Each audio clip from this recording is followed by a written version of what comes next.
ওই যে বুড়ি মা আমার নবী রাস্তায় কাটা বিছায় রাখত। মায়ার নবী ফজরের সময় মসজিদে যাওয়ার সময় কাটাগুলি হাত দিয়ে সরায় সরায় নবী মসজিদে যাইতেন। নবী রাতের অন্ধকারে কাটা রাস্তার মধ্যে পুঁতে পুঁতে রাখত। একদিন সর্বপ্রথম যেদিন নবী বুঝতে পারেন নাই, ওই দিন নবীর পায়ের তালা থেকে 40টা বিষাক্ত কাটা নবী বের করছেন। এরপরে রাতে নবী সতর্ক হইয়া মসজিদে যান। সতর্ক হইয়া কাটাগুলি সরাইয়া আমার নবী রহমতের নবী সরওয়ারে দু জাহান তিনি মসজিদে যান কাটাগুলি সরায়া। একদিন আমার নবী দেখেন রাস্তায় কাটা নাই। নবী জিজ্ঞেস করেন আজকে রাস্তায় কাটা নাই কেন? মানুষজন কয় হুজুর আপনার প্রতি যেই মহিলা কাটা বেচাইতো সে অসুস্থ, বিছানায় পড়া, এজন্য আজকে রাস্তায় কাটা নাই। রহমতের নবী কয় আমারে তোমরা নিয়ে যাও, আমি আমার বুড়ি মারে অসুস্থ মারে দেখতে যাব। যেই মহিলা আমার নবীর পায়ে থেকে রক্ত ছড়াইলো, ওই মহিলা অসুস্থ হয়েছে, নবী তারে দেখতে বাড়িতে যাইতেছেন। জোরে কন্যা সুবহানাল্লাহ। আমরা হইলে বলতাম তাড়াতাড়ি মরে না কেন? আমরা হইলে বলতাম আজরাইল আসে না কেন? আবু জাহেল গর্তের মধ্যে পড়ে গেছে, মায়ার নবীকে মারার জন্য গর্ত বানাইছে আবু জাহেল। এই গর্তে আবু জাহেল লোক পাঠাইছে, কয় যা যায় আমার ভাতিজা মুহাম্মদ রে বল তোমার চাচা আবু জাহেল অসুস্থ, বিছানায় পড়া। জানি আমার ভাতিজা অসুস্থতার খবর পাইলে পরে বন্ধু চিনে না দুশ্মন চিনে না, দুশ্মন যদি অসুস্থ হয় ভাতিজা দেখতে যায়, তোমরা যা একটু বলো আমি অসুস্থ, ভাতিজা আমারে দেখতে আসবে। জীবনের শেষ চেষ্টাটা করে দেখি ভাতিজার কোনো ক্ষতি করা যায় কি না। জীবনে বহু চেষ্টা করছি, ভাতিজার ক্ষতি করতে পারি নাই। মরবার আগে দেখি ভাতিজার কোনো ক্ষতি করা যায় কি না। দরজার সামনে আবু জাহেল একটা গর্ত বানাইছে, বিশাল গর্ত। এই গর্তটা চাটাই দিয়ে ঘিরে রাখছে। আল্লাহর নবী তারে দেখতে আসবেন, আমার নবী তিনি জানবেন না, আর পা দেওয়া মাত্রই নবী গর্তে চলে যাবেন। উপর থেকে আবু জাহেল লোকগুলি নিয়ে নবীকে মাটি দিয়ে ফেলবে। নাউজুবিল্লাহ, জোরে কর। এত বড় চক্রান্ত, নবীকে জিন্দা কবর দিয়া দিতে চায় আবু জাহেল। আল্লাহ নবীর কাছে আবু জাহেলের লোকগুলি গেছে, যায় বলতেছে মুহাম্মদ তোমার চাচা আবু জাহেল খুব অসুস্থ। সারা জীবন দুশ্মনী করছে না নবীর সাথে, যেই মাত্র অসুস্থ বলছে আল্লাহ নবী বলতেছেন তাই নাকি? আমার চাচা অসুস্থ, আমাকে নিয়ে চলো। কি ভাই, এত বড় দুশ্মন অসুস্থ, আল্লাহ নবী বলে আমাকে নিয়ে চলো, আমার চাচারে দেখতে যাব। যে নবী আবু জাহেলের কাছে প্রায় 4000 বার দিনের দাওয়াত দিয়েছেন, এরপরও কপালে হেদায়েত নাই। কপালে কি নাই? হেদায়েত নাই। আমার হাতের মুঠে কি আছে মোহাম্মদ যদি বলতে পারো কালেমা পড়ে ফেলবো। আল্লাহ নবী কয় আমি বলবো না, তোমার হাতের ভিতরে যা আছে এটাই বলে দিবে। আবু জাহেল কই এটা আবার কি কও? বলে হয় এটাই কই। হয়তো বলো তো বলাও তো, কওয়াও তো, কেমনি কেওয়াইবা? আল্লাহ নবী বলে বলো। বলা মাত্রই হাতের ভিতরে পাথরের কণা যে আসিল, ওই কণা থেকে কালেমার আওয়াজ বের হয়ে গেছে। আবু জাহেল এইভাবে নিক্ষেপ করেছে পাথরের কণাগুলি, সর আমার হাতের ভিতরে, তাই কেউ মুহাম্মদের নাম কয়। পাথরে আবু জাহেল চিনল না, পাথরের কণাগুলি চিনল, ঠিক কিনা জোরে বলেন? হাতের ভিতরে পাথরের কণা নবীকে চিনল, আবু জাহেল চিনল না। ওই আবু জাহেল যখন গর্ত বানায়া মানুষগুলারে পাঠায় দিল, আল্লাহর নবী বলেন আমাকে নিয়ে চলো, আমি চাচাকে দেখতে যাব। ভাইরা আমার, আল্লাহর নবী রওনা দিয়া দিলেন। এইদিকে নবী তো জানেন না, আমার নবীকে আল্লাহ পাক জিব্রাইল পাঠাইয়া জানায়া দিলেন। আল্লাহ পাক বলেন জিব্রাইল আমার বন্ধু তো জানে না আবু জাহেল যে অসুস্থ নয়, অসুস্থ মানুষের ভান ধরে বিছানায় পড়ছে, গর্ত বানায় রাখছে দরজার সামনে, এই খবর তো আমার বন্ধু জানে না।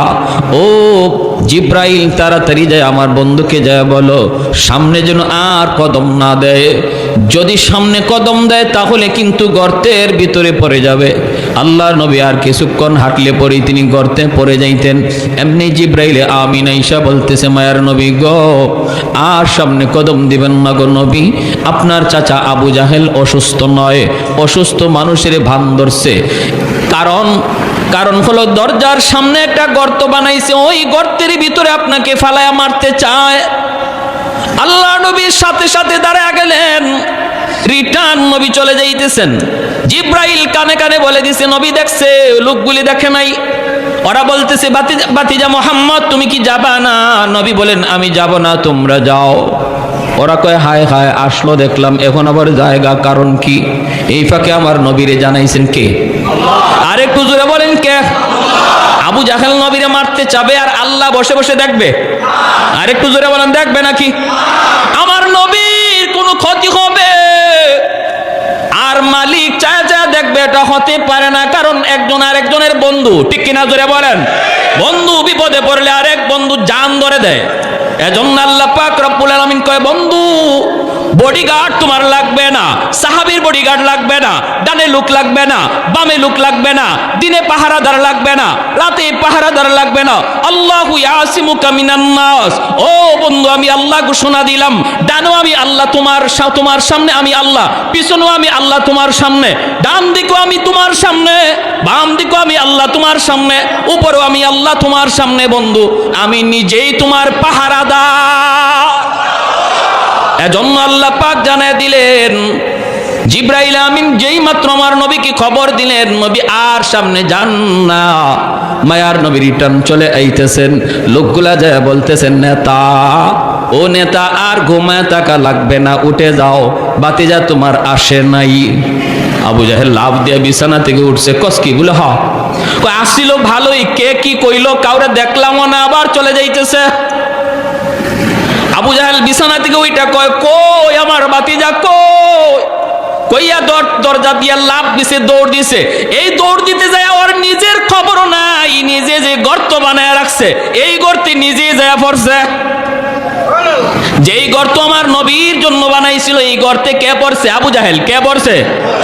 আবু জাহেল যেই মাত্র গর্তের ভিতরে পড়লো, আল্লাহ পাক গর্তকে ডাক দেয়া কয় এরে গর্ত তোর পেটে এইবার কে ঢুকছে? কয় আল্লাহ তোমার দুশমন, তোমার বন্ধুর দুশমন।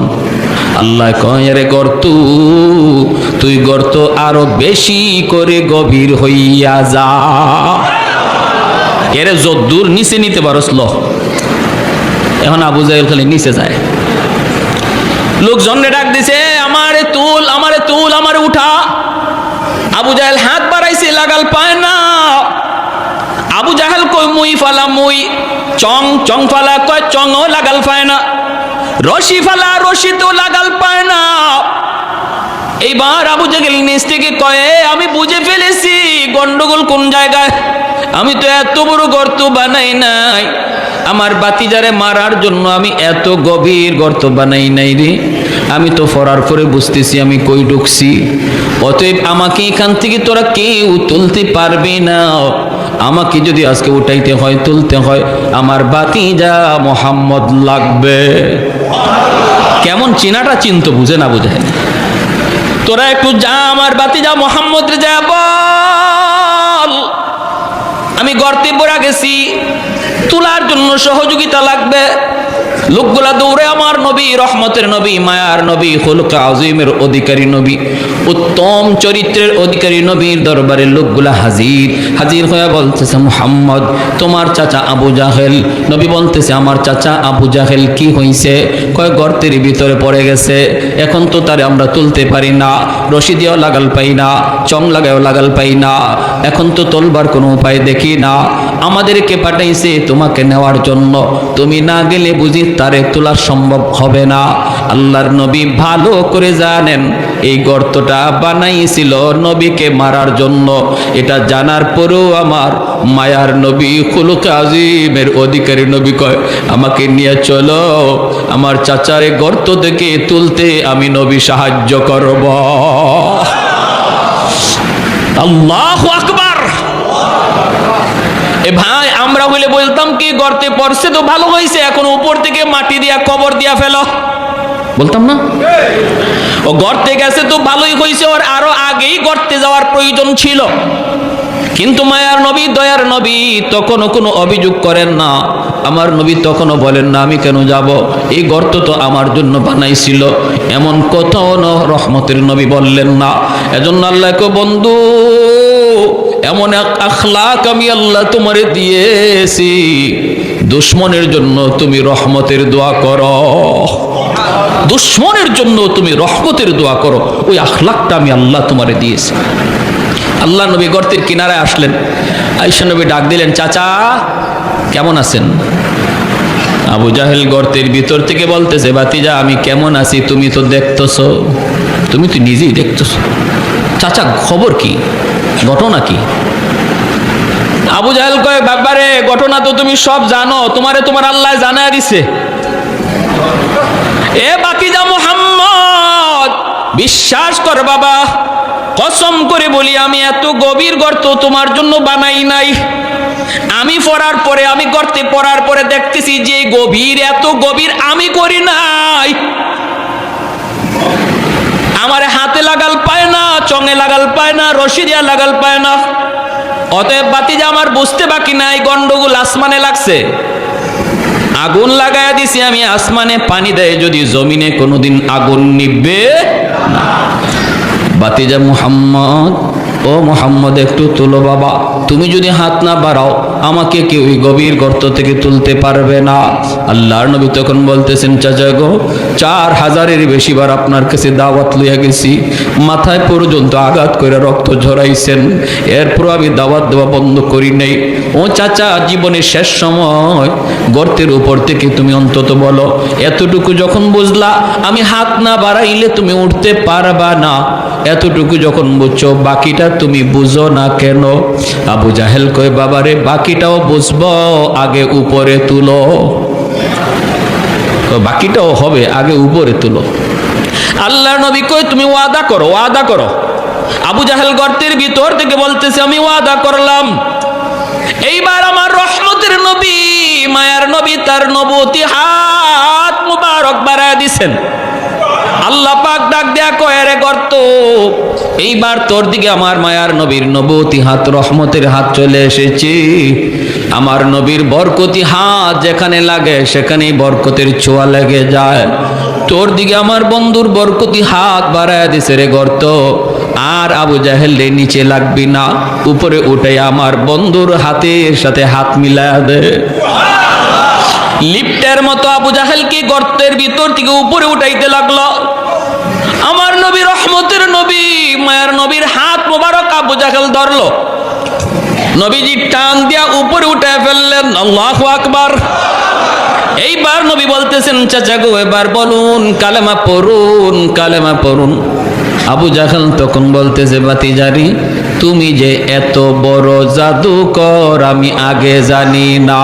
নাউজুবিল্লাহ, আরো আস্তে, আর একটু জোরে, আর একটু জোরে, নাউজুবিল্লাহ। কই তুমি যে এত বড় জাদুকর এটা আমি আগে জানি না। আল্লাহ নবী বলতেছেন, চাচা বুঝি কপালে তোমার হেদায়েত নাই। ইন্নাকা লা তাহদি মান আহবাবতা ওয়ালাকিন্নাল্লাহা ইয়াহদি মান ইয়াশা। আল্লাহ বলে, বন্ধু তুমি যারে চাও তারে তুমি হেদায়েত দিতে পারবা না, হেদায়েত দেওয়ার মালিক হলাম আমি আল্লাহ। হেদায়েত দেওয়ার মালিক কে?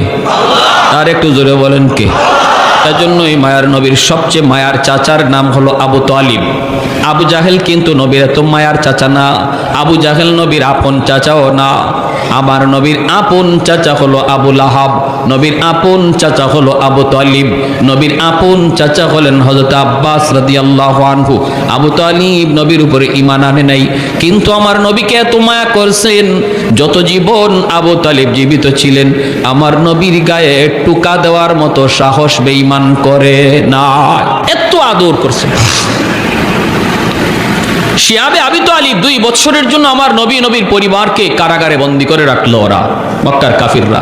2 থেকে 2.5 বছর নবী বন্দী ছিলেন, একা না গোটা পরিবারটা। এবং নবীর সাথে নবী পরিবারের লোক যারা মুসলমান হয় নাই এরাও বন্দী ছিল, এর মধ্যে আবু তালিবও বন্দী। অথচ আবু তালিব কিন্তু মুসলমান হন নাই, কিন্তু নবীর সঙ্গ দেওয়ার কারণে, নবীর পক্ষে থাকার কারণে এরা আল্লাহর নবীর চাচা আবু তালিব সহ কারাগারে বন্দী করে ফেললো, একটা জায়গায় অবরোধ করে ফেললো। বাহির থেকে খানা পানি কিছুই দেয় না। 1 বছর নয়, 2 বছর, 2.5 বছর পর্যন্ত চলে গেছে। শিশু বাচ্চারা কান্নায় অস্থির হয়ে যাইতো, মার বুকের দুধটা পর্যন্ত শুকায় গেছে। ওই অবস্থায় আমার নবী, রহমতের নবী বলেন, ওই কারাগারে আমি নবী গাছের পাতাও খাইছি। এত যন্ত্রণা, এত যন্ত্রণা। রাতের অন্ধকারে আমার পায়ের নিচে নরম কি যেন একটা জিনিস পড়ছে, পেটের ক্ষুধায় যন্ত্রণায় সাহাবীরা রে, ওই দিন আমি পায়ের নিচ থেকে উঠাইয়া কি খাইছিলাম পেটের ক্ষুধায় আমি নবী আজও জানি না। আজও আমি জানি না ওই দিন কি খাইছিলাম। সেই আবু তালিব আমার নবী, রহমতের নবী, ওই বন্দি দশায় নবী যেই খাটের মধ্যে ঘুমাইতেন, আবু তালিব আল্লাহর নবীর ঘরের চতুর্দিকে পাহারা দিতেন। পাহারা, দরজার সামনে পাহারা দিতেন। নবী একদিন ঘুম থেকে উঠে গেছেন, ওইটা বলতেছেন চাচা আপনি ঘুমান না, রাত গভীর হয়ে গেছে, আপনি বুঝি ঘুমান না? আবু তালিব বলতো বাতিজা মুহাম্মদ, বাতিজা আমার ভয় হয়, আবু জাহেলের লোকগুলা রাতের অন্ধকারে তোমার ঘরে ঢুইকা তোমার কোনো ক্ষতি করে ফেলে কিনারে বাতিজা, এজন্য আমি রাতে ঘুমাইতে পারি না। ঘুম থেকে লাফ দিয়ে উঠে যায়, আমার বাতিজার জানি কি হইতেছে। আল্লাহ নবী এজন্য আবু তালিবের ইন্তেকালের সময় মায়ের নবী চোখের পানি ঝরে ঝরে কাঁদতেছেন, আর কাছে যায় বলতেছেন চাচা গো, একবার শুধু আমার কানে কানে আপনি কালেমাটা পড়ে নিন, কিয়ামতের ময়দানে আমি নবী আপনারে না লইয়া জান্নাতে যাইমু না। আল্লাহ নবী এত অনুনয় বিনয় করে চোখের পানিটা জড়ায় জড়ায় নবী কাঁদতেছেন আর বলতেছেন। আবু জাহেল, উতবা, সাইবা লোকগুলা পাশে দাঁড়ায় আছে, ওরা দেখতেছে আবু তালিব মনে হয় কালেমা পড়ে ফেলবে। এমনি আবু জাহেল ডাক দেয়া কয়, আবু তালিব তুমি আমাদের নেতা ছিলা, সারা জীবন বাপদাদার ধর্মের উপরই ছিলা, মৌতের সময় যদি মুহাম্মদের ধর্ম লইয়া মরো, মক্কার মানুষ তোমারে কাপুরুষ কইব। কাপুরুষ কি কয় শুনছেন? মক্কার মানুষ তোমারে কাপুরুষ কইব, মৌতের সময় মুহাম্মদের ধর্ম লইয়া মরছে, ভাতিজার ধর্ম লইয়া মরছে। এ আবু তালিব তুমি চিন্তা করে দেখো। এইভাবে যখন বলছে আমার নবী, রহমতের নবীকে আবু তালিব বলতেছে, বাতিজা আমি ভালো করে জানি রে বাতিজা, তুমি সত্য, তুমি নবী সত্য, তোমার ধর্ম সত্য, এরপরও পারলাম না আমি, মৃত্যুর পর ওরা আমাকে অপবাদ দিবে। এভাবে ইমান ছাড়াই তার ইন্তেকাল হলো। নবী চোখের পানিটা জড়ায় জড়ায় কাঁদতেছেন। ওই সময় আমার আল্লাহ আয়াত নাজিল করে কয়, বন্ধু তুমি যারে ভালোবাসো তারে তুমি হেদায়েত দিবা, বিষয়টা এমন না, হেদায়েতের খাজানার মালিক হলাম আমি আল্লাহ।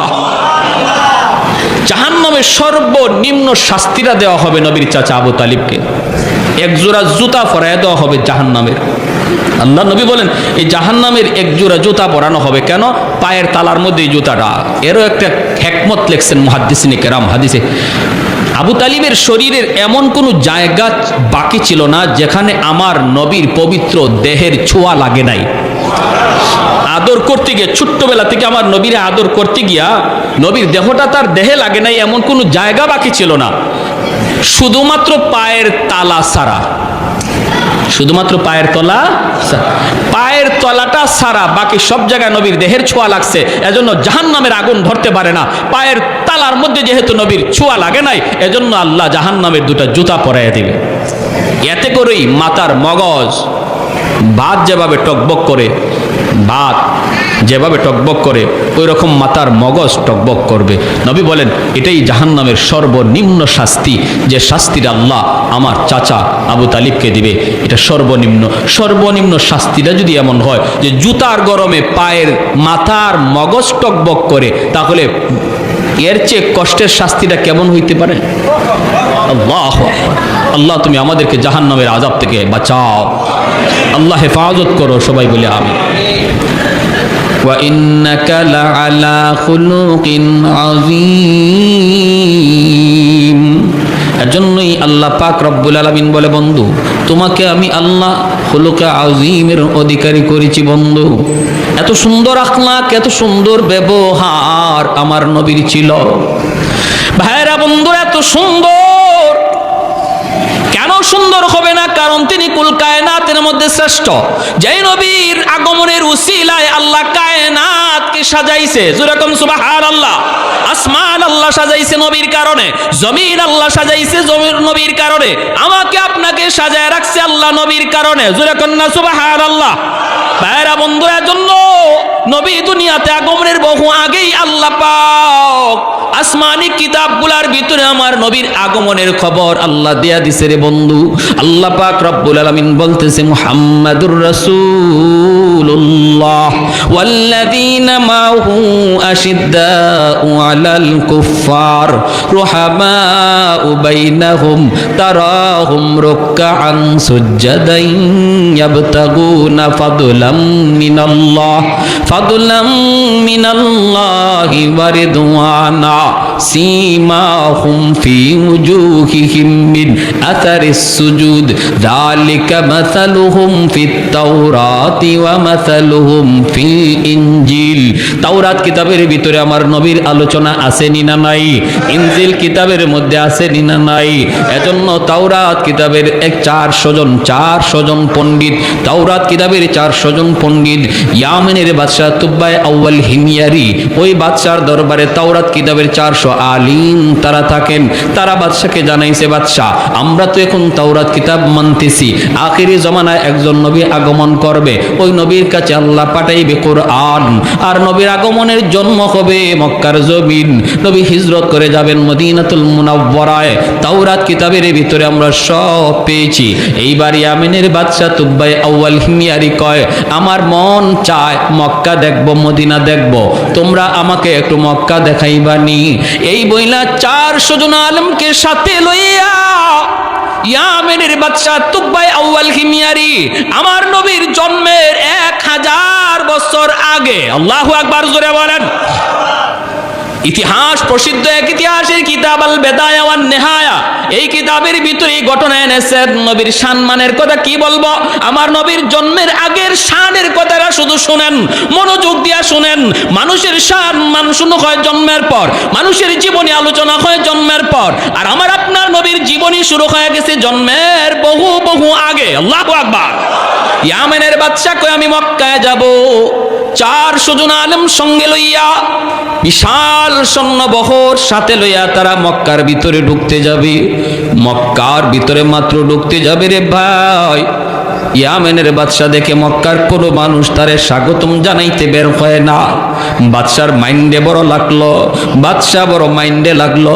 বাদশা আলেমদেরকে বলতেছে, ঘটনা কি, এতভাবে জানাইলাম, এত নিউজ দিলাম আমি মক্কা আসতেছি, আর তখনকার সময়ের সবচেয়ে ক্ষমতাধর বাদশা, এত বড় বিশাল বহর, মক্কার মানুষ বুঝি নাই, কেউ আমাকে সম্মান জানাইতে বের হয় না।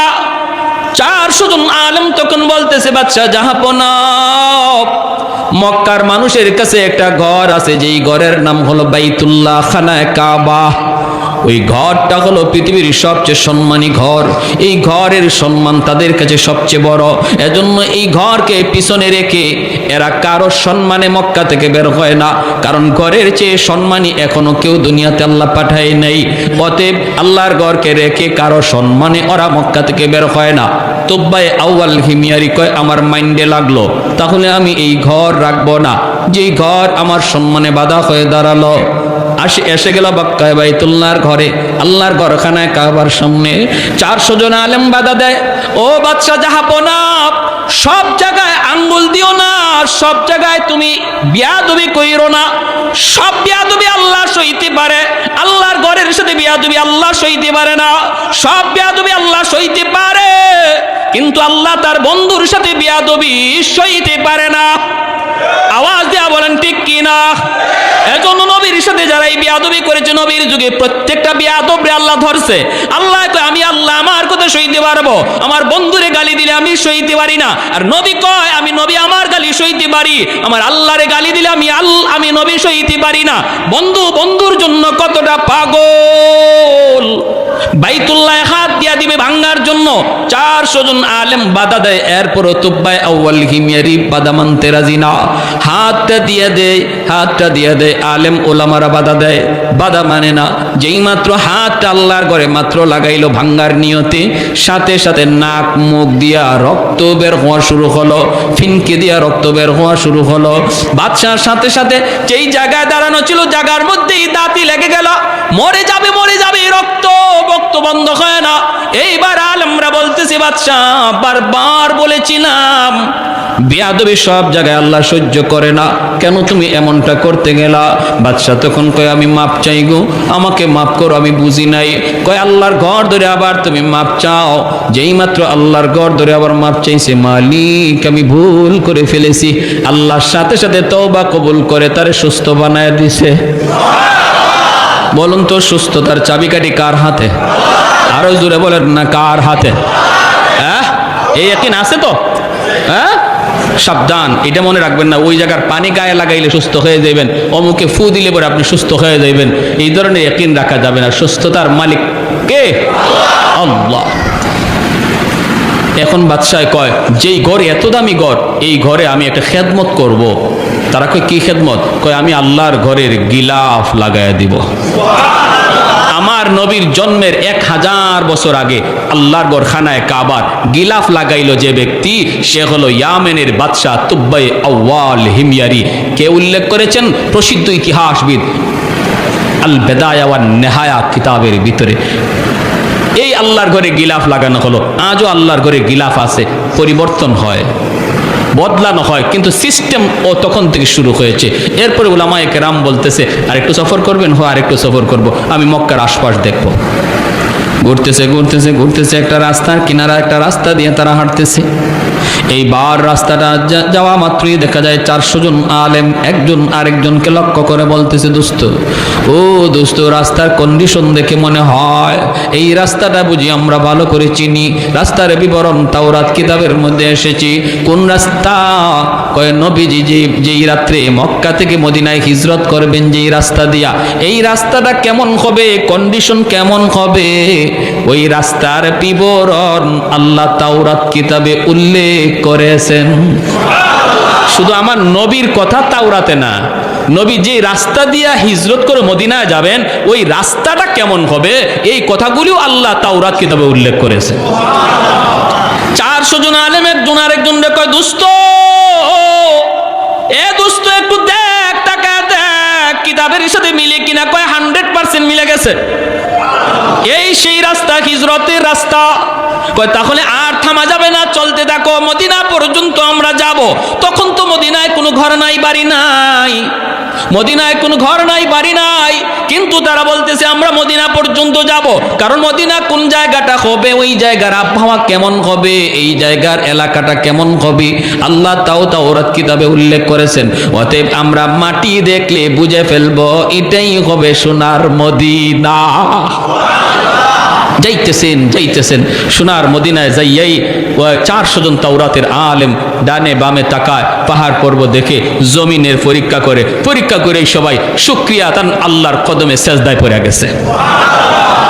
বাদশা বলতেছে উলামায়ে কেরাম আমাকে একটু খুলে বলো না কি হয়েছে? কয় শুকরান আলহামদুলিল্লাহ, আমরা মদিনাতুল মুনাওয়ারার সংবাদ পেয়ে গেছি, সন্ধান পেয়ে গেছি। কয় কোন জায়গা? কয় যেখানে আপনি আমি দাঁড়ায় আছি গো বাদশাহ, এই জায়গায় হবে সোনার মদিনা, যেখানে আখিরি নবী চিরনিদ্রায় শুয়ে থাকবেন। মক্কার আপন মানুষগুলি নবীকে মক্কায় থাকতে দিবে না, রক্তের মানুষগুলো আমার নবীকে পিটায় রক্তাক্ত করবে। সেই নবী চোখের পানি মুইসা মদিনার দিকে হিজরত করবে, আর এই হবে সেই সোনার মদিনা।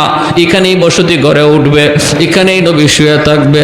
এই কথা বলা মাত্র উলামায়ে কেরাম কান্দে আর কয় বাদশা জাহাপনা, আপনি আপনার ইয়ামিন চলে যান, আপনার সৈন্য সামন্ত লয়ে আপনি ইয়ামিন চলে যান। কিন্তু আমরা সিদ্ধান্ত নিয়েছি মদিনার সংবাদ যেহেতু পেয়ে গেছি, সন্ধান যেহেতু পেয়ে গেছি, আমরা বাকি জীবন এই জায়গায় কাটায় দিব। এখানেই যেন আমাদের মরণ হয়, এখানেই যেন আমাদের কবর হয়, আমাদের কবরের পাশ দিয়ে যেন রহমতের নবী হাঁটা চলা করে, আমার নবী রহমতের নবীর পায়ের ধুলায় যেন আমরা কবরে শান্তি পাই। যেরকম সুবহানাল্লাহ। এ ভাই একটু মনোযোগ দিয়ে শোনো রে নবীর আশিক, একটু তোমার আমার নবীর শান মানের কথাগুলি একটু শোনো। আমি তো শুধু শানের কথাগুলা বলতেছি, আমার নবী এখনো আসেনি নাই দুনিয়ায়। দুনিয়া আসার আগে নবীর শান কি ছিল ওই কথাগুলি শুধু একটু বলতেছি, মনোযোগ দিয়ে শোনো। আজকে কার প্রেমে পাগল হয়েছো তুমি? কোন পুরুষের প্রেমে পাগল হয়েছো। পাগল যদি হওয়ার কথা, মহব্বত যদি তোমার করার কথা, ইশক ভালোবাসা যদি তোমার অন্তরে নেওয়ার কথা, তিনি হবেন তোমার নবী, তোমার কান্ডারি নবী, নবী মুহাম্মাদুর রাসূলুল্লাহ সাল্লাল্লাহু আলাইহি ওয়াসাল্লাম। উলামায়ে কেরাম কয়, বাদশা আপনি চলে যান, আমরা ইয়ামেন ফিরে যাব না, আমরা মদিনাতে আমাদের কবর বানাতে চাই, মদিনা যেন আমাদের কবর হয়। বাদশা বলতেছে, আমারও তো মন চায় আমার কবরটাও মদিনায় হোক, কিন্তু আমি তো ইয়ামেনের বাদশা, আমি যদি বাদশাহী যদি আমাকে ছাড়তেও হয়, কাউকে বুঝাইতে হবে, কি করব? আমি চলে যাই, তোমরা এখানে থাকো, আমি তোমাদের জন্য 400টা ঘর বানিয়ে দিয়ে যাই। বাদশা 400 জন আলেমের জন্য 400টা ঘর বানিয়ে দিল। একটা ঘর বাদশা আলাদা করে বানাইতেছে মনের মাধুরী দিয়া, এত সুন্দর করে বাদশা একটা ঘর বানাইতেছে। 400 জন আলেম ডাক দেয়া কই, বাদশা যাবো না, এই ঘরটা তুমি কার জন্য বানাও? এই ঘর তুমি কার জন্য বানাও? বাদশা চোখের পানি মুছে আর কয়, আমার রহমতের নবী যখন মক্কা থেকে মদিনায় হিজরত করবে, মদিনায় তোর কোনো বাবা থাকবে না, তার কোনো ভাই বোনা বোন বলতে কেউ থাকবে না, মদিনায় তার কোনো ঘর থাকবে না, বাড়ি থাকবে না।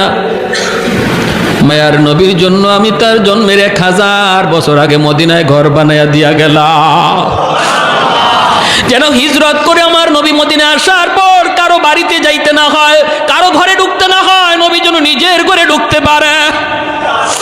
এই ঘরটা মনের মাধুরী দিয়া বাদশা বানায় দেয়, আর ঘরটার তালা দিয়া চাবিটা আমির সাহেবের হাতে বুঝায় দেয়। বাদশা কান্দে, আমির সাহেব চাবিটা হাতে নেন, আপনার মৃত্যুর আগে আপনি আপনার চাবিটা আপনার ছেলেরে বুঝায় যাবেন, ছেলেরে বলবেন সে যেন তার ছেলের হাতে বুঝায় দেওয়া যায়, তারে বলবেন সে যেন বুঝায় যায়। এইভাবে এই চাবির প্রকৃত মালিক হলেন রহমতের নবী, মায়ার নবী। আর আমার একটা চিঠি, আমি চিঠিটাও দিয়া গেলাম, চিঠিটাও আমানত হিসাবে রাখবা, আমার নবীর হাতে যেন চিঠিটা যায় পৌঁছে। আমি সব চিঠি আর চাবি হাতে রাখলো।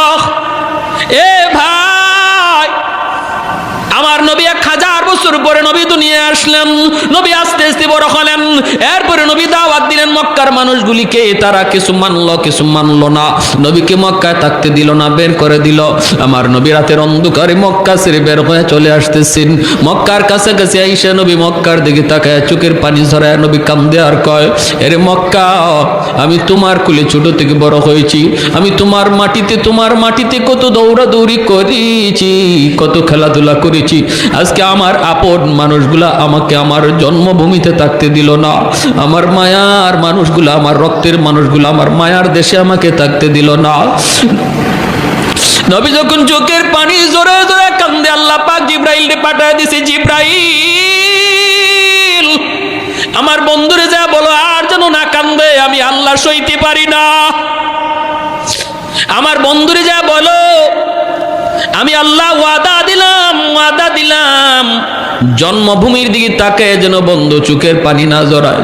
আমি জানি তার দেশের প্রতি, জন্মভূমির প্রতি বন্ধুর মায়া লাগতেছে, যায় তুমি সুসংবাদ দাও, অল্প দিনের ভিতরে আমি মদিনা থেকে আবার তার জন্মভূমিতে তারে ফিরাইয়া দিব।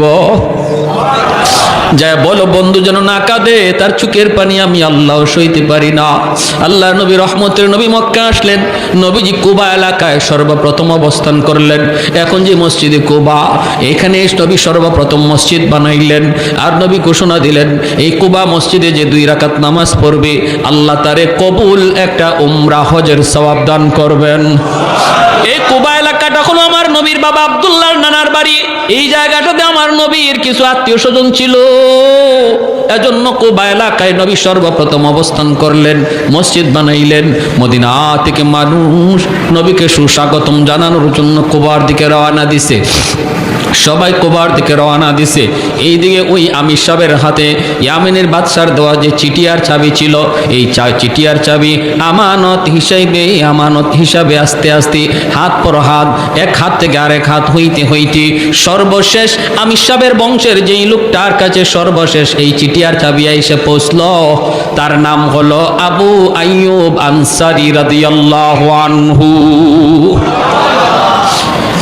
সর্বশেষ এই চিঠি আর চাবি হযরত আবু আইয়ুব আনসারী রাদিয়াল্লাহু তাআলা আনহুর হাতে এই চিঠি আর চাবি এসে পৌঁছলো। মদিনার মানুষজন কুবার দিকে যায়, মানুষেরা কয় আবু আইয়ুব তুমি কি যাইবা না নবীকে আগে আনতে? আবু আইয়ুব আনসারী কয় তোমরা যাও, আমি একটা ঘর মোছামুছি করতেছি, পরিষ্কার করতেছি। বলি ঘর কার ঘর? কয় বুঝবা সব পরে সব তোমরা জানবা, তোমরা যাও। আমার মন বলে তোমরা নবীকে যে খুঁজে তালাশ করো, আর আমার নবী আমাকে খুঁজতে এখানে আসবে। আমার মন বলে মায়ার নবী আমাকে খুঁজতে এখানে আসবে, কারণ আমার আল্লাহ অবশ্যই তার বন্ধুকে জানায় দিছে, বন্ধু তোমার ঘর রেডি আছে, এখনো ওই ঘরের তালা কেউ খুলে না, সবার আগে তুমি যায় তালা খুলবা। আল্লাহ নবী রহমতের নবীর কাছে মদিনার মানুষজন যা বলতেছে, নবী গো আমার বাড়িতে আপনি আগে উঠুন। ওগো নবী আমার অতটা বাড়ি আছে, এতটা ঘর আছে, থাকার কোনো সমস্যা নাই। আল্লাহ নবীকে যার যার বাড়িতে নেওয়ার জন্য সবাই পাগল পারা হয়ে গেল। মায়ার নবী দয়ার নবী তখন বলতেছেন আমি কার বাড়িতে থাকবো, কার বাড়িতে উঠবো আমি জানি না, আমি কোথায় যাব এটা জানেন আমার আল্লাহ জানে। আমার উটনি, আমি যেই উটের উপরে সওয়ার হয়েছি এই উট জানে আমার ঠিকানা কোথায় হবে। আল্লাহু আকবার। कौनैन मुख्तार खुदा तुमको बनाया, कौनैन मुख्तार खुदा तुमको बनाया, उम्मत का निगाहबान खुदा तुमको बनाया, उम्मत का निगाहबान खुदा तुमको बनाया। मौला मेरा आका मेरा रहमत की नबी है, ताजदार मदीना है तुम्हारे अरबी है, ताजदार मदीना है तुम्हारे अरबी है। अशजार ने देते हैं नबूवत के शहादात, तशकीक कमर में है तो अंगुल की इशारात। আমার নবীর আঙ্গুলের ইশারায় চাঁদ দুই টুকরা ওইছে না ওইছে না? ভাইরা আমার এজন্য বলতেছিলাম আল্লাহ নবী বলতেছে আমি জানি না কোথায় যাব, কোন দিকে যাব, জানেন আমার আল্লাহ জানে। আমার উটনি মায়ার নবী উটের পিঠে উঠে গেলেন। সাহাবায়ে কেরাম মদিনার মানুষ যাদেরকে আনসার বলা হয়, নবীর সাথে যারা মক্কা থেকে মদিনায় হিজরত করেছে তাদেরকে মুহাজির বলা হয়, আর মদিনার মানুষ যারা নবীকে সাহায্য করেছে তাদেরকে আনসার বলা হয়। আনসার শব্দের অর্থই হলো সাহায্যকারী। তারা সাহায্য করেছেন, জায়গা দিয়েছেন, ঘর দিয়েছেন, টাকা দিয়েছেন, সব দিক দিয়ে সহযোগিতা করেছেন, বিদায় তাদের নাম হলো আনসার। সবাই যায়, জান্না শুধু একজন, তিনি কে? আবু আইয়ুব আনসারী। তিনি তো ওই ঘরটা শুধু মুছামুছি করতেছেন, পরিষ্কার করতেছেন। আমার নবীর উটনি একে একে নবীকে নিয়ে চলতে লাগলো। সামনে একজনের বাড়ি পড়ে, ওই বাড়িওয়ালা মনের ভিতরে বড় আশা নিয়ে বসা থাকে, ও মালিক তোমার বন্ধুর উটনিটা যদি আমার বাড়ির সামনে একটু বসতো, হায় রে যদি আমার বাড়ির সামনে উটনিটা একটু বসতো। কিন্তু না, বাড়িটা পাস করে যখন উটনিটা চলে যায় সে নিরাশ হয়ে যায়। সামনের বাড়িওয়ালা বুক ভরা আশা নিয়ে আবার বসা থাকে, মনে হয় আমার বাড়িতে উটনিটা বসবে, তার বাড়িতে উটনিটা বসলো না। আগাইতেছে মক্কা মদিনার অলি গলি দিয়ে উটনিটা যায়, কেউ তার রাস্তা চিনে দেওয়া লাগতেছে না, যেন উটনি মদিনার সব রাস্তা চিনে। এইভাবে উটনিটা মায়ার নবীকে নিয়ে ঘুরতেছে, ঘুরতে ওই সেই বাড়ি যেই বাড়ি নবীর জন্মের 1000 বছর আগে ঘর বানায়া গেল। ইয়ামেনের বাদশা তুব্বাই আউয়াল হিময়ারি মসজিদে নববীর পাশে ওই ঘরের সামনে নবীর উটনিটা গেল। ওই জায়গায় আবু আইয়ুব আনসারীর হাতে হলো চিঠি আর চাবি, ওখানে যাইয়া উটনিটা মায়ার নবীকে নিয়ে বসে গেল। আল্লাহু আকবার। আবু আইয়ুব আনসারী আমার নবী রহমতের নবী মায়া নবী ডাক দেয়া বলতেছেন, আবু আইয়ুব কোথায় আমার চিঠি আর চাবি আমার হাতে দাও। কেউ বলে নাই। ওই সময় মদিনার মানুষ নবীর সাথে হিজরতকারী আবু বকর কেউ জানে না এই চিঠির ইতিহাস কি, চাবির ইতিহাস কি। আল্লাহ নবী যা বলতেছেন, আবু আইয়ুব, কোথায় আমি নবীর চিঠি আর চাবি তোমার কাছে আমানত, আমার আমানত আমার হাতে বুঝায় দাও। আবু আইয়ুব আনসারী চোখের পানিটা মুছে আর কয়, নবী গো, আমি ভালো করে জানতাম গো নবী, আপনাকে আমার আল্লাহ সব জানায় দিবে, আর আপনি ঠিকই আমার খুঁজেই পর্যন্ত পৌঁছে যাবেন। আমি তো কুবা বোঝাইতে পারতাম, যাই নাই, আমি আপনার ঘরটা মুছামুছি করতেছি গো আল্লাহর নবী। মায়ার নবী চিঠিটা আর চাবিটা হাতে নিয়েছেন, হাতে নিয়ে মায়ার নবী চিঠিটা খুললেন। চিঠিটা খোলার পরে নবী দেখেন লিখছে তুব্বাই আউয়াল হিমিয়ারি, নবীর জন্মের 1000 বছর আগের চিঠি। এই চিঠিতে ইয়ামেনের বাদশা লেখছে, ও গো মায়ার নবী, রহমতের নবী, সরওয়ারে দু জাহান, সাইয়্যিদুল মুরসালিন, নবী গো, সফরে বের হয়ে আপনার মদিনাতুল মুনাওয়ারার সন্ধান পেয়ে গেছি। আমার 400 জন আলেম মদিনায় রয়ে গেছি, ওদের কবর হবে আপনার কবরের পাশে। মন চাইছিল আমিও থাকতাম, কিন্তু পারলাম না, আমি বাদশা হয়ে ইয়ামেন ফিরে গেলাম। ওগো নবীজি, আমি আপনার জন্য একটা ছোট্ট হাদিয়া রেখে গেলাম গো নবী, একটা ছোট্ট কামরা। মদিনায় যেদিন আপনি হিজরত করে আসবেন, আপনি ওই কামরার মধ্যে আগে ঢুকবেন, এই ঘরের মালিক হলেন আপনি। আমি আপনার উপরে আপনার জন্মের 1000 বছর আগে ঈমান আনলাম। জন্মের 1000 বছর আগে ঈমান আনলো ইয়ামেনের বাদশাহ তুব্বাই আউয়াল হিমিয়ারি। ভাইরা আমার জন্য বলতেছি, আমার নবীর সম্মানের কথা কি বলবো, সারা রাত বললেও শেষ হবে না। মায়ার নবী, দয়ার নবী জন্মগ্রহণ করলেন। নবী জন্মগ্রহণ করলেন, মক্কার পাশ থেকে মানুষজন, মহিলারা বাচ্চা নেওয়ার জন্য আসতেছে লাইন ধরে। নবীর দুধমা হালিমা সাদিয়া, তিনিও আসতেছেন লাইন ধরে। বান্ধবীদের সাথে হালিমা সাদিয়ার উটনিটা কোনোভাবেই সাথে পাল্লা দিয়া পারে না, কারণ হালিমা সাদিয়ার উটনিটা বড় দুর্বল। আল্লাহর নবী, রহমতের নবী, মার কুলে জন্মের আগেই তো নবী বাবা হারাইলেন। আমার নবী তো এতিম। হালিমা সাদিয়া বান্ধবীদের সাথে পাল্লা দিয়ে পারলেন না, ওরা আগে চলে আসলো, কারণ উট ছিল তার বড় দুর্বল, হাঁটতে পারে না। বান্ধবীরা আগে আইসা একে একে ভালো ভালো ঘর থেকে বাচ্চাগুলি টাকার বিনিময়ে নিয়ে গেল।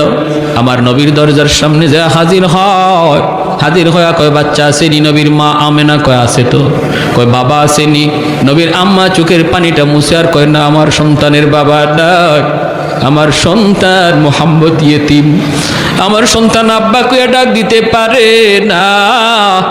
বাবা ডাক দেওয়ার ভিতরে কত মজা আমার নবী জানে না, আব্বু ডাকটার মধ্যে কত মজা আমার নবী জানেন না। কয়, না না, এতিম সন্তান নেওয়া যাবে না, নাইলে আমরা বকশিশ বেশি পাবো না। মহিলারা একে একে চলে গেল, কেউ নবীকে নিল না। হালিমা সাদিয়া সবার পরে মক্কায় ঢুকলেন। সবাই তো ভালো ভালো ঘর থেকে বাচ্চা নিয়ে গেছে। হালিমা সাদিয়ার ভাগ্য, আমার নবীর দরজায় তারে নিয়ে আসছে। হালিমা সাদিয়া দরজার সামনে আইসা বলতেছে, বাচ্চা আসেনি? নবীর আম্মা কাঁদেন আর বলেন, আমার সন্তানের তো বাবা নাই। আছে তো বাচ্চা, বাবা নাই, এতিম, তুমি নিবানি। হালিমা সাদিয়া দরজার বাহির থেকে বলতেছে, দরজাটা একটু খুলো, তোমার মানিকের চেহারাটা এক নজর দেখাও, এরপরে সিদ্ধান্ত নিব আমি নিব কি নিব না। দরজাটা খোলার পর আমার নবীর চেহারাটা দেখা মাত্রই হালিমা সাদিয়া আল্লাহু আকবার বলে আওয়াজ দিয়া উঠলেন। আল্লাহু আকবার। হালিমা সাদিয়া কই গো, আমেনা, আমি হালিমা জীবনে কত সুন্দর সন্তান দেখেছি, এত সুন্দর বালক আমি জীবনে কোনোদিন দেখি নাই। আমেনা বলতেছে, তুমি কেমনে দেখবা, আমিও তো দেখি নাই। আল্লাহ পাক কয়, জিব্রাইল রে, হালিমাও বুঝি আমার বন্ধুর মতো দেখে নাই, মায়ও বুঝি আমার বন্ধুর মতো কাউরে দেখে নাই, তুমি জিব্রাইলে দেখছো নি? জিব্রাইল কয়, আল্লাহ, পৃথিবীর পূর্ব থেকে পশ্চিম, উত্তর থেকে দক্ষিণ, তামাম দুনিয়া আমি জিব্রাইল সফর করেছি।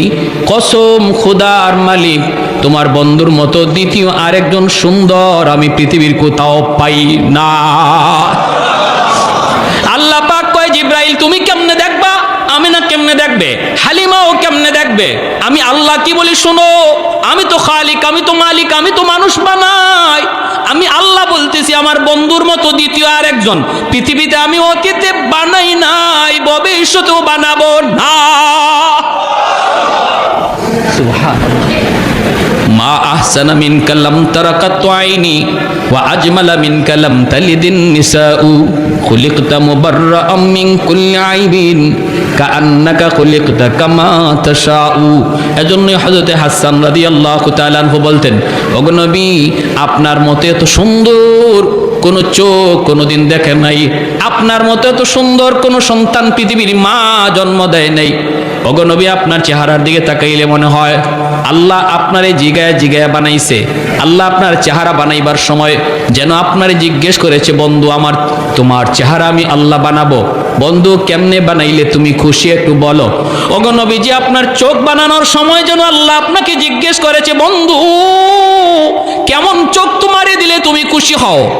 নবী গো, আপনি যেভাবে চাইছেন যেন আল্লাহ আপনাকে এমন চক্ষুটাই দান করেছে। আপনার প্রতিটা অঙ্গের দিকে তাকাইলে মনে হয় আপনার মর্জি মতো আল্লাহ আপনারে বানাইছে, আর আমাদেরকে বানাইছে আল্লাহ তার নিজের মর্জি মতো, আর আপনারে বানাইছে যেন আল্লাহ আপনার মর্জি মতো। আমারে আপনারে যদি আল্লাহ কইতো, ও মিয়া আব্দুর রহিম, আব্দুল করিম, তোমার চোখ কেমনে বানাবো, তোমার চোখটা কেমনে বানাইলে তুমি খুশি, আপনি তখন কি কইতেন? আমি হইলে কইতাম, আল্লাহ হরিণের মতো ডাগর ডাগর চোখ।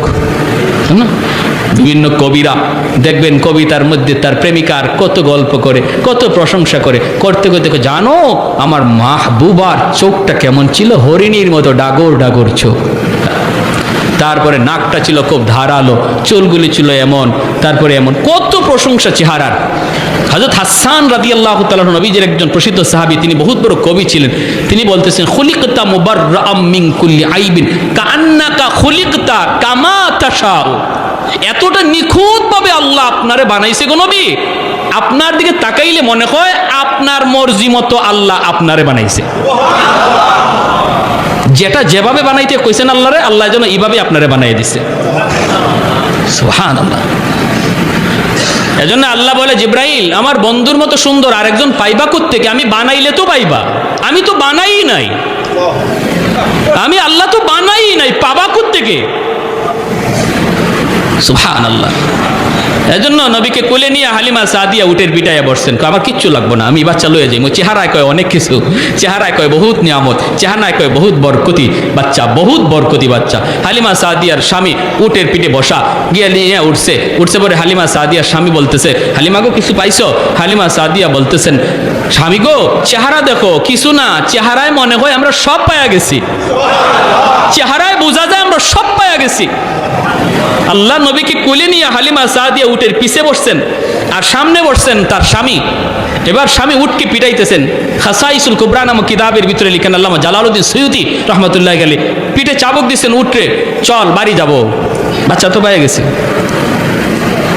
উট নড়ে না, চড়ে না, লড়েও না, পিঠা খায় উটে, কথা কয় না, আরো পিঠায়, উট নড়ে না, চড়ে না। এইবার হালিমা সাদিয়া অবাক, স্বামী অবাক, ঘটনা কি? উট নড়ে না, চড়ে না, বসছে যে আর উঠেই না। এইবার উট আল্লাহর কাছে তার জবান চায়, জবান উঠে আল্লাহর কাছে জবান চায়, মালিক আমি তো হাইবান, তুমি আমার জবান দেও নাই, এতে আমার কোনো বাধা নাই, আপত্তি নাই, কোনো অভিযোগও নাই, মালিক তোমার মর্জি, কিন্তু আল্লাহ এই মুহূর্তে আমার একটু জবান খুলে দাও, আমি আমার মালিকের সাথে একটু কথা বলবো। কেন? আমি উট হাঁটতেছি না, নড়তেছি না। সাথে সাথে আল্লাহ উটের জবান খুলে দিয়েছে। উট ডাক দেয়া কয়, মালিক আমারে যতই মারো, যতই পিটাও, আমি কিন্তু নড়বো না, হাঁটবো না, কারণ তোমার পিছনে যে বসছে, তোমার বিবি যারে কুলে নিয়ে বসছে, তুমি তারে না চিনলেও আমি উট তারে চিনে ফেলেছি, আমি উট তারে চিনে ফেলেছি। ইনি রহমতের নবী সাইয়্যিদুল মুরসালিন, ওনার খাতিরে আল্লাহ কায়নাত বানাইছে, আমারে বানাইছে, তোমারে বানাইছে। ওই রহমতের নবী যদি তোমার পিছনে বসে, বেয়াদবি হয়, বেয়াদবি হয়। আমার রহমতের নবীর আগে বসাও, তুমি পিছনে যাও, আমাকে মারা লাগবে না, আঘাত করা লাগবে না, আমি দ্রুত দৌড়াইতে থাকব। হালিমা সাদিয়ার স্বামী ডাক দেয়া কয়, হালিমা গো কারে লই আইছো?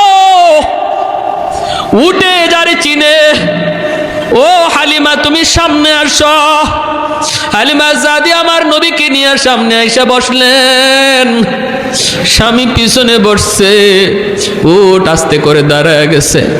এইবার উঠে ডাক দে, কই মালিক একটা আবদার করি, আমার রহমতের নবী যেখানে যার উপরে চড়বে সেই পৃথিবীর শ্রেষ্ঠ হয়ে যাবে। আমার নবী আমার পিঠে উঠছে, আমি উট পৃথিবীর ভিতরে সবচেয়ে বড় ভাগ্যবান।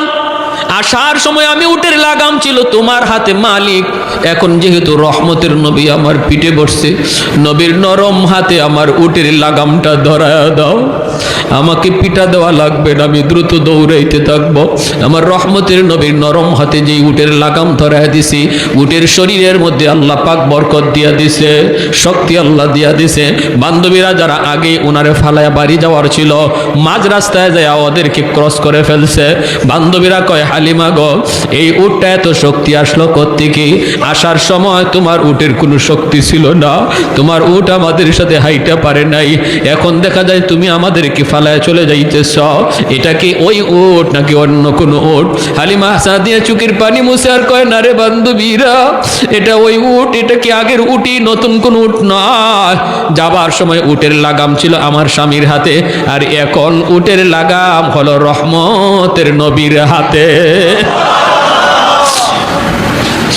শাফি'আ রোজ জাযা ওয়া যা খতিবে আম্বিয়া, শাফি'আ রোজ জাযা ওয়া যা খতিবে আম্বিয়া, সাহেবে হাউজ লিওয়াজিল লে খুদা রোজ আতীদ, সাহেবে হাউজ লিওয়াজিল লে খুদা রোজ আতীদ, সাহেবে আসরার উনা মুসে আকবর বরমলা, ইলমে ও আজ আউয়ালিনা আখিরি আন্দর মজিদ, রহমাতুল্লিল আলামি খন্দশ খুদাওয়ান্দ করিম, খলক খুলক কওল ফি'ল হাদিয় সিমতে ও হামিদ।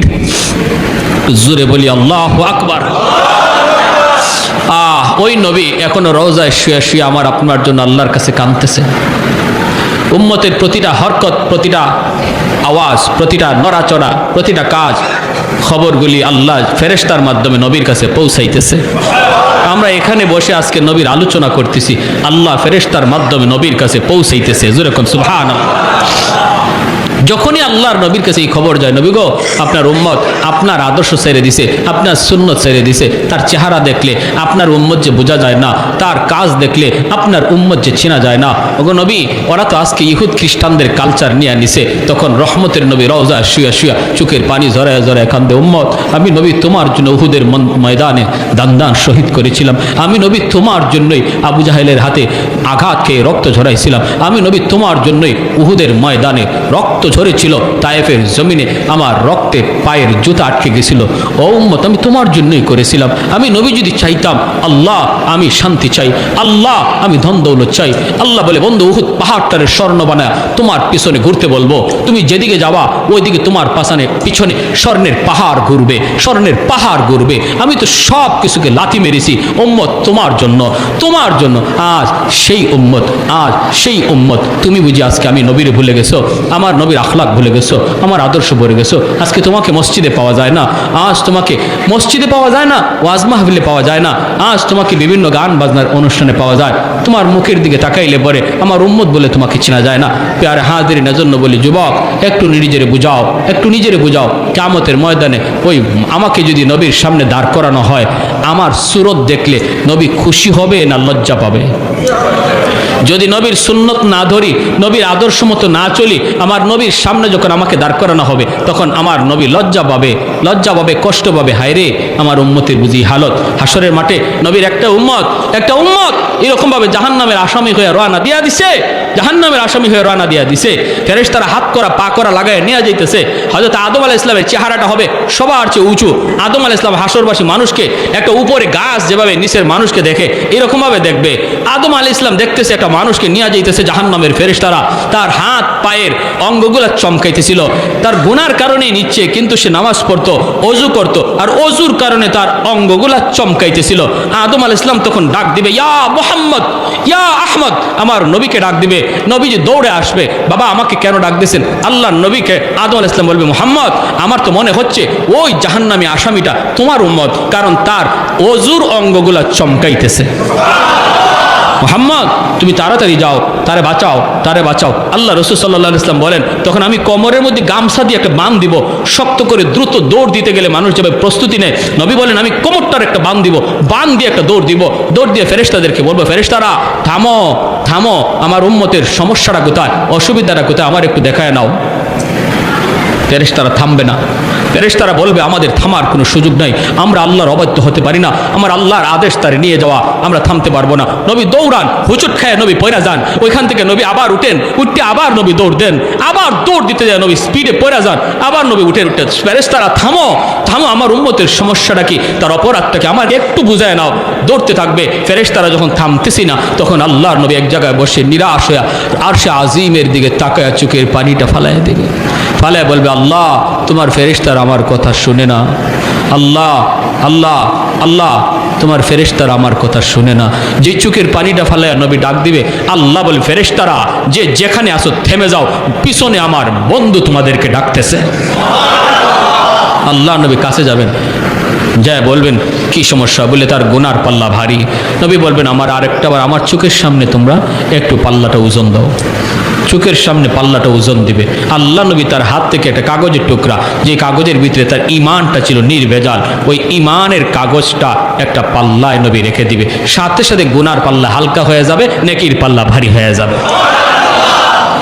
এতটা উম্মতের জন্য পাগল যে নবী এখনো রওজায় শুয়া হাসরের মাঠেও শুধু ইয়া উম্মতি উম্মতি করবে, আর কোথায় কোন জায়গায় আমার উম্মত আটকে আছে এই খবর পেয়ে পাগলের মতো দৌড়াবে। সেই নবীর আদর্শ ভুইলা আজকে তুমি কারে ফলো করতেছো, তুমি কারে অনুসরণ করতেছো, কাকে, কার সুরত ধরছো যুবক, কার সুরত ধরছো একটু বলো। যে নবী বলতেছেন আমি আমার মাকে পাই নাই, আমার মাকে পাই নাই, দুধ মাকে পেয়েছি। যে দুধ মার সেবা খেদমত নবী এতটা করলেন, মায়ের খেদমতের এতটা আদেশ দিয়ে গেলেন, আজকে তোমার দ্বারা তোমার মা কষ্ট পায়, তোমার দ্বারা তোমার বাবা কষ্ট পায়, আজকে তোমার দ্বারা তোমার এলাকার মুরব্বী কষ্ট পায়, আজকে তোমার দ্বারা তোমার উস্তাদ কষ্ট পায়। বলো এই কি তোমার নবীর আখলাক ছিল, এই কি তোমার নবীর আদর্শ ছিল? প্রতি বছর রবিউল আউয়াল এসে তোমাকে কি সবক দিয়ে যায়, আমাকে কি সবক দিয়ে যায়, সবক দিয়ে যায় আমার গোটা জিন্দিগিটা যেন নবীর আদর্শে হয়। আমার নামাজের কিবলা হবে বাইতুল্লাহ, আর জীবনের কিবলা হবে মুহাম্মাদুর রাসূলুল্লাহ। নামাজের কিবলা বলেন, আমার সাথে মুখস্থ করেন, নামাজের কিবলা বাইতুল্লাহ, জীবনের কিবলা মুহাম্মাদুর রাসূলুল্লাহ। তার মানে আমার জিন্দিগিতে যা কিছু আমি করব, খাবো এটাও নবীর তরিকায়, ঘুমাবো নবীর তরিকায়, হাঁটবো নবীর তরিকায়, হাসবো নবীর তরিকায়, ব্যবসা করব আমার নবীর তরিকায়, চাকরি করব নবীর তরিকায়, বাবা হিসাবে ঘর শাসন করব নবীর তরিকায়, সন্তান হিসাবে চলবো নবীর তরিকায়। কারণ আমার নবী বাবাও ছিলেন, সন্তানও ছিলেন। এমন কোন পৃথিবীর সেক্টর নাই যে জায়গাটাতে আমার নবীর আখলাক আর আদর্শ খুঁজে পাওয়া যাবে না। তুমি রাখাল হও, সেখানে দেখবা মরুর দুলাল আমার নবী, রহমতের নবী, তিনি ছাগল রাখালি করছেন, তোমার কাছে নবীর আদর্শ রয়েছে। তুমি ব্যবসায়ী হও, দেখবা শাম সিরিয়ার ব্যবসায়ী মুহাম্মদুর রাসূলুল্লাহ তোমার জন্য ব্যবসায় আদর্শ রেখে গেছেন। তুমি চাকুরিজীবী হও, দেখবা আম্মাজান খাদিজাতুল কুবরা রাদিয়াল্লাহু তাআলা আনহার ব্যবসার চাকুরি করেছেন, সেখানে তোমার জন্য আখলাক রেখে গেছেন। তুমি বাবা হও, দেখবা খাতুনে জান্নাত ফাতেমা রাদিয়াল্লাহু তাআলা আনহার বাবা হিসাবে বাবার আদর্শ রেখে গেছেন। তুমি সন্তান হও, দেখবা মুহাম্মদুর রাসূলুল্লাহ আব্দুল্লাহর বেটা হয়া তিনি আদর্শ তোমার জন্য রেখে গেছেন। সমাজের একজন লোক হও, দেখবা হিলফুল ফুজুল নামের সংগঠন তৈরি করে সমাজ সংস্কারের আন্দোলন আমার নবী তোমাকে শিখায় গেছেন। কোথায় তুমি জানতে চাও, কি শিখতে চাও, এমন সেক্টর নাই যেখানে আমার নবীকে খুঁজে পাবা না। তারপরেও পুরা কপাল তোমার আমার, পুরা কপাল তোমার আমার যদি আমরা এই জায়গা ভুলে থাকি, এই সমস্ত দিক থেকে নিজে অবহেলায় থাকি, এটা আমার কপাল পড়লো, আর কেউর কপাল পড়লো না, আমি নিজেই কপাল পোড়া হলাম। আল্লাহ আমাদের সবাইকে এই মাসকে সামনে রেখে গোটা জিন্দিগিটা, বিশেষ করে আজকে যদি এতটুকু আদা করি যে আমি আমার নবীর জীবনের সবচেয়ে বড় আদত যেটা ৫ ওয়াক্ত নামাজ জামাতে পড়া, যে নবী অসুস্থ হয়েও মসজিদে জামাতে এসেছেন সাহাবীদের কাঁধে ভর দিয়া, আমরা যারা আজকে এখানে বসলাম এতটুকু সবক যদি এখান থেকে নেই, কি হুজুর নিয়ত করলাম মৌতের আগ পর্যন্ত আমার নবীর কলিজা আর ব্যথা দেব না, আমি কষ্ট হলো মসজিদে জামাতে আসবো, জামাতটা সারলে আমার নবীর কলিজায় ব্যথা পায়।